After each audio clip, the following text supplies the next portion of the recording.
to the first ever edition of the Premier League chat show here on Nerve TV. My name is Josh Hurwood, I'm going to be your host today. Joining me is Oliver Thompson. Hi, you alright? And we've got John and Joel as well. How are we doing? So, first ever Premier League chat show.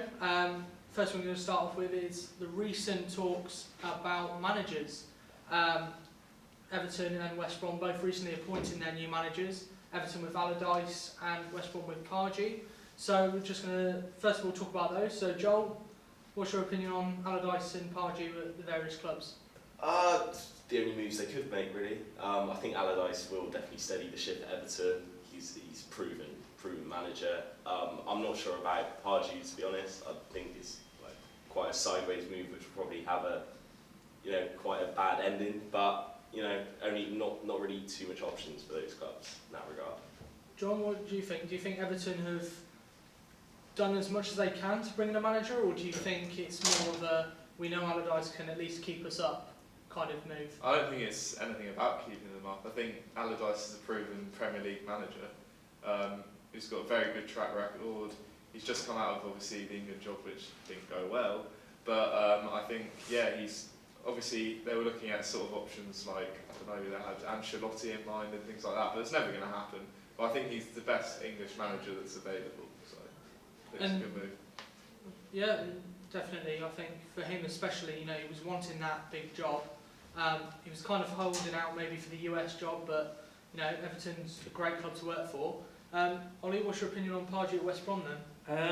Pardew, I don't think, I think it's pretty much a panic to get him to West Brom straight away. Again with Allardyce, he's a proven manager, but he's not the manager for Everton. In really no way, because he is a guy that steadies the ship. He's a guy that's not pushing for the Europa League, the Champions League, where Everton should be. So I don't think that Sam Allardyce is the best recruitment, the best manager for Everton and the way that they play. With West Brom, Alan Pardew, he is a bit of a loose cannon, shall we say. So we'll be able to see in the future if he manages to hold out. But I don't think he's really the kind of ideal manager for West Brom. So, in terms of Alan Pardew at West Brom, me being an Albion fan, again, I'm sort of down the similar lines of it's kind of a similar option to Tony Pulis in a way. And the irony is Tony Pulis would be the perfect manager to take us out of the position we were in. But, it doesn't work for him. 2 wins in 21 is an awful record. So we're going to move forward with Pardew and, hopefully we'll see where we can finish later on in the table. But I wanted to sort of divert a little bit and see, are there any, in our opinions, any underrated coaches? The people who are sort of behind the manager or behind the main head coach at a club, but they make a bigger impact or they make a positive impact at a club. Because for me personally at West Brom, I think Gary Megson, filled the role of Dave Kemp very quickly. He's been at West Brom before. His first 2 games, yes, they were both draws, but the performances were a lot more promising. And maybe if Megson had a bit more time and could work with Pardew, then maybe there'd be, something more positive there. But we'll start with John first. Do you think there's any underrated coaches in the league currently? As in backroom staff? Yeah. I mean, not that I can think of off the top of my head. I mean, obviously we saw at Leicester with Craig Shakespeare, how he came into the role. Bit unlucky to leave, so in terms of that, I just think Craig Shakespeare stands out for me. And Joel? Again, I couldn't think of one off the top of my head. I think there is always a benefit when you've got someone that has, it's got a bit of a cliche, that is the club through and through, and they sort of get it. I think, to be honest though, if you're in a position like the West Brom are in, it's better just to get someone in because you need a reaction. I think, like, to a certain extent, if it's someone coming from inside the club, they sometimes don't have the respect that someone who's proven outside, ironically, coming in has. Like an obvious example a couple of seasons ago, Di Canio, when he came in, he's not proven, but because he was, just a bit mental, to be honest, he came in and just got such a reaction. So I just think that it's risky going internally or backroom staff through. And I'm not sure. so in terms of managers then, I've got a few interesting different stats sort of to do with them. So, as we know, Frank de Boer, was one of the early casualties at Crystal Palace. He has the 4th worst win percentage at Crystal Palace in their history, with 20%. But Neil Warnock had more games and managed to register even lower win percentage than that. He only registered a 17.65% win percentage, which, if you think for a club that's going to be in a relegation battle, that is just awful form. So, do you think managers get enough time? Do you think Frank de Boer could have, done any better at Palace, or do you think it was just a sinking ship from the start? No, I think he was very unlucky to lose his job, as early as he did. And to think that they brought in Roy Hodgson, for me, wasn't a forward-thinking move. If they'd brought in someone like Alan Pardew, who's proven in the Premier League, okay, he hasn't always had the luck, but he's proven at times he's been successful, I think that would have been a better move. But to go from Frank de Boer to Hodgson made no sense to me. I agree with Frank de Boer only had a limited time, should we say, and Roy Hodgson. I think the idea with that is because Roy Hodgson's not an impact manager, no way. He's the guy that kind of brings long-term stability to Crystal Palace. Now, whether that's working at the moment, I know a lot of the fans are quite receptive to him, becoming the manager of Crystal Palace. But Frank de Boer did not get enough time at all, and it brings a question. Do you reckon that he was starting to think? Crystal Palace was already starting to think of a new manager during when Frank de Boer at the start of the season. It brings a perfect question. Are they already starting to think about getting rid of the managers and changing it up a bit already? It's certainly an interesting one to look at. Just before we move on to our next topic, just going to leave you with a little sort of fun trivia thing. Does anybody know what the shortest managerial reign in history is? In the Premier League? In all leagues. In all leagues? In all leagues. No? So, in 2007, Leroy Rossinier was appointed the manager of Torquay. At the time of his appointment, the club were being taken over by a local consortium. They wanted to bring in their own man. So his total time in charge of Torquay was 600 seconds. He was there for 10 minutes as manager of Torquay, and then the new owners got rid of him. Do you reckon he earned money from that? Do you reckon he actually earned anything? Or Well, that was just it was 10 minutes, so who knows? All I know is all paperwork was signed. He was officially the manager for 10 minutes. If that was in the works, how did he get to the stage where he was signing paperwork when obvious? I have no idea. So what? As soon as he signed it, that was it. They were like, "Oh no, we've got a new manager. Yeah, we're finished." How does that? It just seems like really a prank, doesn't it? Like, Yeah, I mean it does seem stupid, but hey ho, there we are. That's what clubs are like.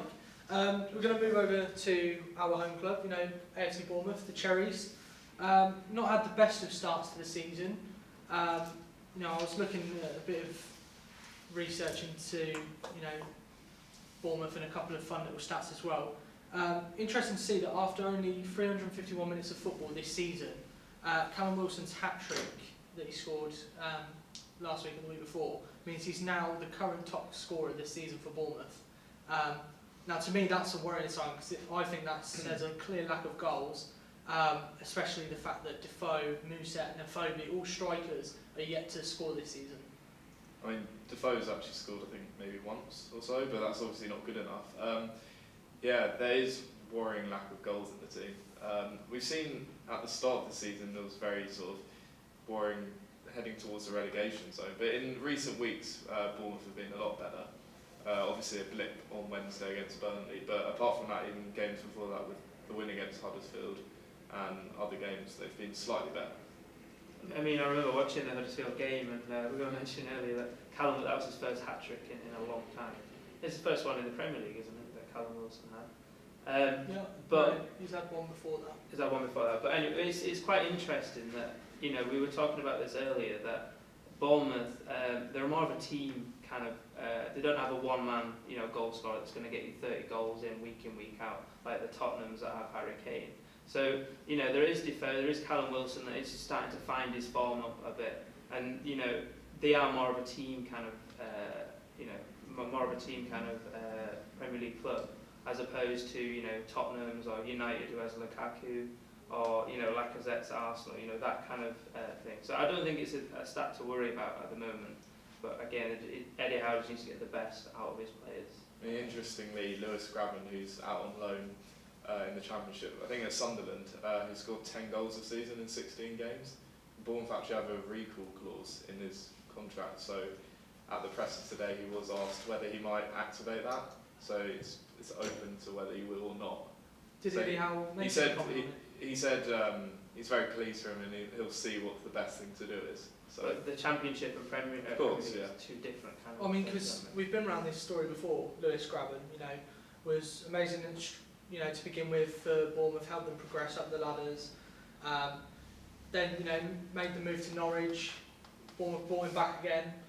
Hasn't had much of an impact in the Premier League for the Cherries, and now he is on loan at Sunderland, as you said, in the Championship. Maybe he is, or maybe that's just where he belongs. Joel, what do you think? I haven't watched enough of him to give a complete assessment. I think it is difficult moving down the leagues because I feel like when you are a Premier League club, you need to be head and shoulders the best in a lower league. I think that's also more so for the top, the sort of top six. But when you don't make that impact because of varying circumstances, I mean, you can get a lot of sort of bad negative press and a lot of sort of that doesn't reflect your quality in a way. So it's a difficult situation for him. But A prime example is we had Huddersfield Town, they had Benik Afobe on loan in the Championship, and he was scoring goals for fun left, right and centre. You just mentioned about Benik Afobe at Bournemouth. He's not entirely getting the kind of grips to it at the moment. So that big step up between Championship and Premier League is massive, and whether the Benik Afobe can keep that up for Bournemouth, who knows? Only time will tell, won't it? Absolutely, but in terms of a quick look, we're going to look much further ahead, towards the final day of the season. After the final game's been played, where do you reckon Bournemouth will be sat on the table? And we're going to make it as a prediction for the end of the season. It's going to be official. So we'll start, Ollie, where do you think AFC Bournemouth to finish at the end of the season? So I think that Bournemouth are now trying to establish themselves as a mid-table club. They've had the kind of run-ins in the relegation areas and had the battles, but I think they ideally want to go to 13th, maybe 14th, around that kind of 13th, area. 14th? Yeah. Okay, Joel? I think, if I'm not mistaken, they finished about 9th last season. So it was sort of a last minute sort of rush to get there. But in terms of this season, at the moment, I can see it again about maybe 12th. I think this Christmas period is very crucial. They've got big games against City, Liverpool and United. So this is a really defining month. If they can get through this, then I think they could, maybe get to the top half. But I'm going to go for 12th. And Joel? I would also go around mid-table, 13th, 14th again. Like we were saying, I think they've got enough contributors in that team that they're not relying on one single person so much, and I think they'll have a decent season. I think that would be successful in this lineup. I mean, I would like to see them, back up in the top half of the table. That's where we'd all like to see Bournemouth finish the season. As you said, unfortunately, this season, for whatever reason, it just hasn't quite clicked together as perfectly as Eddie Howe would have liked. So I reckon I'm going to go sort of in between what everyone's been saying. I'm going to say 12th or 13th, sort of around that mark. And that prediction brings us on to looking ahead to the games at the weekend. We are going to be covering it, so tune into the Goals show on Nerve Radio, 2 till 5 every Saturday. So the first fixture we've got is Chelsea versus Newcastle. So I'm just going to go around and get predictions, for score predictions. But the previous meeting between these two sides was 13th of February 2016. Chelsea were 5-1 winners in the Premier League. So, me personally, I can see it being a Chelsea win. I don't think it's going to be as one-sided as a 5-1. I reckon it's going to be a 3-0 Chelsea win. Ollie? Yeah, that statistic's quite big. They absolutely trounced them last year. So I do think it's going to be a Chelsea win. And I reckon it's going to be not so lopsided. I reckon it's going to be a 2-0. 2-0, okay. We'll go to Joel next. I could see it panning out as maybe a 2-1 Chelsea. 2-1? I think Benitez is very organised, and I think that Chelsea defence can be got out of this year. I could see it maybe being a sort of 1-1 situation, but in the end they just come through 2-1. John? I'm going to go 2-0 Chelsea. I just think they have too much quality for Newcastle. Absolutely. Next game we're going to look at now is Brighton versus Liverpool. Now, it's been a while since these two sides have last met. It was February 2012 in the FA Cup, and Liverpool absolutely smashed Brighton 6-1 at Anfield. It's at the Amex this time, but again, you know, Mo Salah's currently top scorer in the league. He's been on fire, you know, sort of banging in the goals that would be coming from the likes of Coutinho, Firmino. So I reckon it could be a 4-0 Liverpool home win, because away win at the Amex. So you're going that high. I mean, they played against Arsenal a few weeks back, and they did really, really well. So I'm going to go a bit shorter. I'm going to go 2-0 again to Liverpool, just because they seem to be quite good against the top kind of clubs. Yeah, I think at home they're going to be quite difficult for Liverpool. I'm going to go 2-1. I think Brighton, there's a chance to get out the Liverpool defence. We've all seen it.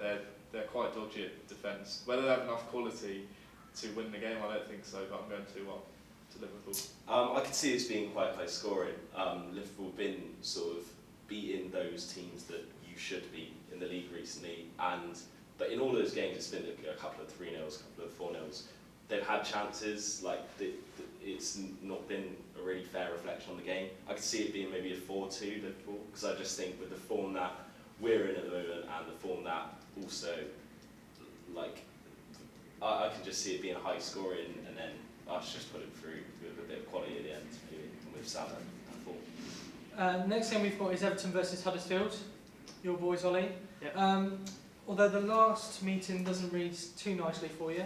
August 2010 in the League Cup, back when it was just the League Cup, 5-1 defeat at Goodison Park. I remember that game actually as well. It's not a good time. And it's at Goodison Park again. Everton, you know, with Allardyce, I don't think it's going to be as high scoring. Allardyce sort of tries to set up a bit more defensively. I'm going to go for a 2-0 home win. Yeah, I mean, Huddersfield's record away has been absolutely atrocious. You know, we've done really well at home, but just watching the last game against Arsenal, I mean, 5-0, not good enough. And obviously all the players at Everton will start to really want to press with Allardyce. So I reckon it's going to be, I hate to say it, but I reckon it's going to be a 3-1 to Everton. I think this could be quite a free-scoring game, to be honest. I think, you know, both teams aren't in good form at all. Huddersfield obviously lost 5-0 in the week. You knew that. I don't remember that one. Oh, all right. And Everton with Allardyce, I don't think it's going to be a quick fix. I don't think we can expect them to be all organised and everything. But I think they will be slightly better, so I'm going to go 2-0. I personally can see Everton doing really well in this match. I could see maybe 3 or 4. I'm not sure how many Huddersfield will get. Let's say we'll go for 4-1. I think personally that result is going to be a massive turnaround in their season, and I feel like Allardyce is the sort of ruthless manager that's going to get in, and there's quality in that team. If they just need someone to kind of galvanise it, and I think unfortunately it's the wrong time for Huddersfield to be playing Everton, because I think they have turned the corner with that win in midweek. So 4-1 we'll go with. Definitely. Next game we're going to look at now is Leicester versus Burnley at the King Power. So the previous meeting was January this year, the reverse fixture in the Premier League. It was a 1-0 home win for Burnley on that day. And you know what, I've been really impressed with Burnley this season. You know, people have been saying, oh, they're just in the top 6, you know, for now they're going to just drop back down again. But, you know, they're still up there. And, you know, the way Leicester have been playing, yes, they got the win against Spurs, but I'm actually going to root for a Burnley win at the King Power, and I'm going to go for the same scoreline. I reckon it's going to be a 1-0 quick smash and grab. I disagree with this one. I think that it's going to be a Leicester victory. So I reckon it's going to be 1-0 to Leicester against Burnley. 1-0 the other way. Can't separate it. I'm going 1-0. I think Burnley, as we said, were really good against Bournemouth, but Leicester have been getting some form back recently with Vardy and Mahrez, so it's got to be 1-1 all. I'm going to go 1-0 Burnley. I think they've just built up a bit of good momentum, and I can see them winning that one. Okay, the next game we've got is Stoke versus Swansea. So again, the last time these two met was the reverse fixture in the Premier League last season. 2-0 Swansea win that time round. I don't think it's going to go that way this time round. And unfortunately, after the form for both sides, I'm going for a ball, score, draw, 0-0.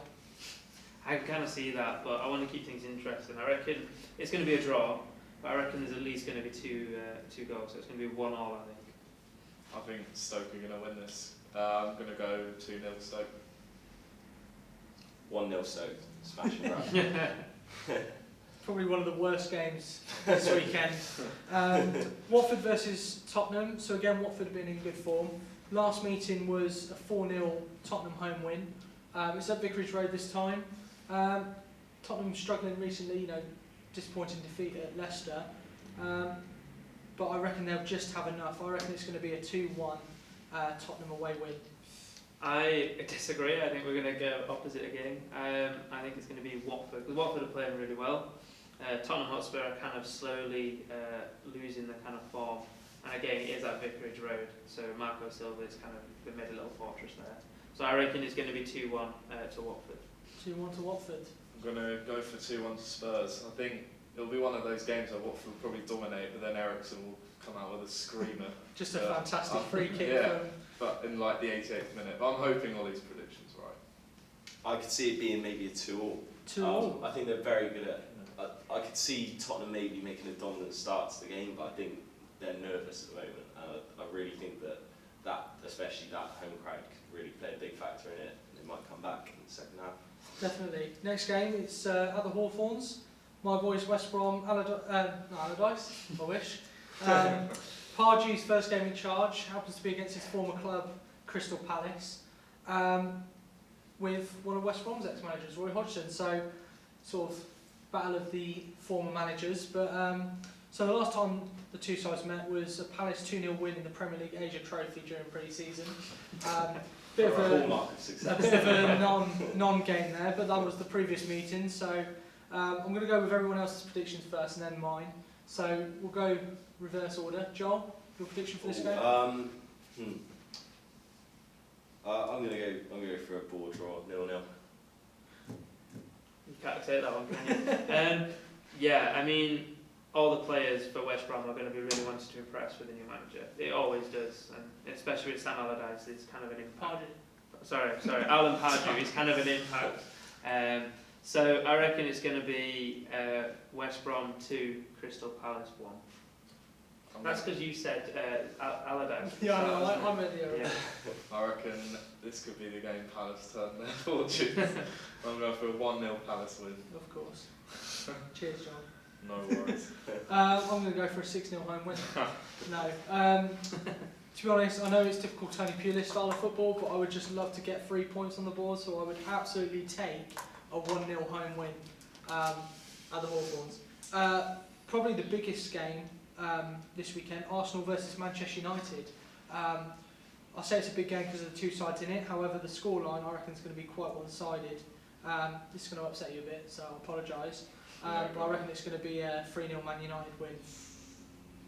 It's not happening. No? What's your prediction straight up? My head's saying 0-0 Mourinho parking the bus, but I'm going to go for a 1-0 win. 2 Arsenal. Got to back them. That's brave. Look at Spurs. It's a game against Spurs. That's all the evidence. Ollie? Yeah, I mean, it seems like whenever United go to the Emirates, it always ends up as a draw or a loss. So I'm going to go 1-1. Simple draw. I think Man United will take this. I think it will be a typical 2-0 away performance, even though it's not that typical because Mourinho's record against the away at the top clubs is really quite awful. But I could see this. I think that'll get to him, the criticism he's had, and I could see them nicking this on the break, like sort of 2-0. Okay, we're going to move on now to the AFC Bournemouth versus Southampton game, the South Coast derby. Really important game, really, for both sides. Neither side has had the best season so far. A couple of skillful players for both sides. King for Bournemouth and Buffal recently for Southampton. Last meeting was a 0-0 draw at St Mary's Stadium, but I'm going to side with the Cherries and I'm going to say it's going to be a 2-1 Bournemouth win. I'm going to go sluggish. I'm going to do an exact repeat. I think it's going to be a 0-0. It's going to be it is a derby. So, you know, I reckon it's just going to be a 0-0 draw. I'm going to go for a 2-1 Cherries win. I think the fans are going to be up for it. It's a derby, and I think Bournemouth, it's time to get back to winning ways. And John? 1-0 Cherries, I think. We move on to the final game, Manchester City versus West Ham. So the last meeting was in the Premier League, a 4-0 City win at the London Stadium, and in that same month, the game before that was actually the FA Cup match between the two, and City won that 5-0. They seem to be on a similar sort of form this season, so I'm going to go for a City home win, and I can see some goals in this, so I'm going to say 5-0. I think that me and you are going to agree on this one, Josh. Can we go exactly the same? If you want. Yeah, we'll go that. So I'm going to go for 5-0. I do agree that, you know, it is at City as well, so there's going to be loads of goals here, definitely. I reckon 4-0. I think by the time they score 4 goals, they might take a bit of pity on West Ham. So 4-0. 3-0. I think have they got a Champions League game in midweek? They're already through, aren't they? I could see them potentially taking their foot off the gas as well. 3-0. 3-0. Yeah. I'm going to make an interesting little add to that. I reckon Zabaleta, coming back to his old club, I reckon Zabaleta's going to get sent off. I reckon Zaba's going to get sent off. Do you get an extra point if you get that? If I get this one right, we're going to do it on a point system. Right. Point for the right team, 3 points for the team and scoreline. And yeah, I'd give myself an extra point for Zabaleta being sent off if it happens. So that's the score predictions. So we're nearly right at the end of the show. But yeah, so we'll keep that for the next show we do. Thank you very much for watching. We've had Joel and John. Thanks for joining us, lads. Great. Ollie, Thank once you. again. And yeah, I've been Josh. So thank you for watching. We'll be back some point in the future again soon. But thanks for watching.